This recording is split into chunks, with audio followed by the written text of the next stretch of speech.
Yun. Update ko lang kayo. Ngayon ay June 15, 2024. Ito na po yung setup ko, yung battery setup ko. Medyo madumi na. Hindi na kasi siya nalilinis. Soon pala, pag dumating na yung internal resistance ko, kakalasing ko ulit itong battery system natin na 12 volts. Ayan. 4 series yan.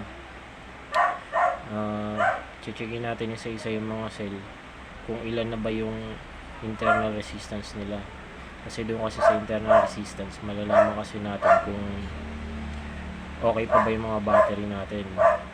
Although kinapacity test ko naman sila, yan, meron akong mga pecha kung kailan ko sila kinapacity test.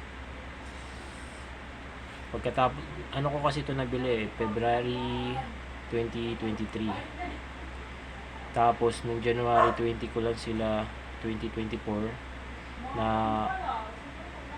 capacity test yung iba, capacity test. Pero hindi ko din natapos dahil parang tinamad din ako dahil napakatagal ang proseso ng ng capacity test. Ito yung gamit ko pala, oh. Yan. Tapos meron ako yung pinaka capacity tester ko, yung nagde-drain sa battery. Tapos malalaman mo ko ilang AH na siya. So medyo madumi na siya ngayon kasi hindi ko pa siya na vacuum. Pero okay pa din naman sila sa sa performance. Ayan nga, nakakonect yung electric pa namin sa ibang appliances namin. Tapos ito naman dito sa taas yung SCC namin. Yan, okay naman. Wala naman siyang problema. Ayan, 14.4. Healthy pa din yung battery namin. Pati yung panel ko dito sa taas, hindi ko pa din siya nalilinis. Yan, Canadian 550 watts na solar panel, isa lang yan, isang piraso. Sinagad ko na dito sa 40 amps ko na MPPT. Tapos yung breaker ko, yung load ko, ayan, naiilaw na yan, direkta yan dito. Yan lang ang load ko. Medyo malakas kasi ito, ang watts na ito, 12 volts din yan. Tapos ito naman yung inverter ko, okay naman siya. Ayan, may 8% ako na load.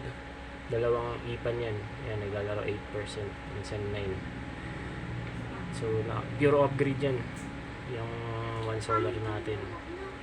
Medyo madumi nga. Ayan, nakalikabukang sa taas. 2 months ko na kasi hindi nalilinis. So, bala ko maglinis ulit ngayon. Or di kaya, pag nagkaroon ako ng free time, kasi diretso baklas na rin ng battery. Ayan, medyo malikabukang ilalim. Pero nililinis ko yan, binabacuum ko yan. Pag meron akong free time. So yun lang, abangan nyo, gagawa ko ng panibagong video kung paano magdagdag ng capacity ng battery. Umorder kasi ako ulit ng panibagong 100 pieces na 32,650 sa Shopee. Tapos una ko palang in-order yung yung internal resistance ng battery tester. Pag dumating na yun, saka naka-order ng 100 pieces ulit na ito. Tapos ibabalance natin, tatap balance natin. Tapos saka natin ikakabit dito para mas malakas na siya. So ngayon naman, malakas din naman siya kasi summer pa din naman ngayon. So yung gumagamit naman yung washing machine, refrigerator, TV, electric fan. Rice cooker lang ang hindi ko masyadong nagagamit kasi napapansin ko medyo siya, medyo pag ginagamit ko yung rice cooker, kapag nawala yung tirik ng araw, biglang bumabagsak yung battery ko. So nakakatakot kasi baka masira yung battery natin. So tinigil ko muna paggamit ng rice cooker. Pero kontento naman ako sa mga nagagamit ko na appliances katulad lalo na ito, electric fan na yan. Nagagamit natin siya dyan. So yun, na-update ko lang, hindi ako nakakapag-post ng mga video kasi busy na rin ako sa firm. Kasi talaga yung content ko talaga tungkol talaga sa baboy. Pero ngayon, nilawakan ko na yung ko kasi tayo ng solar solar.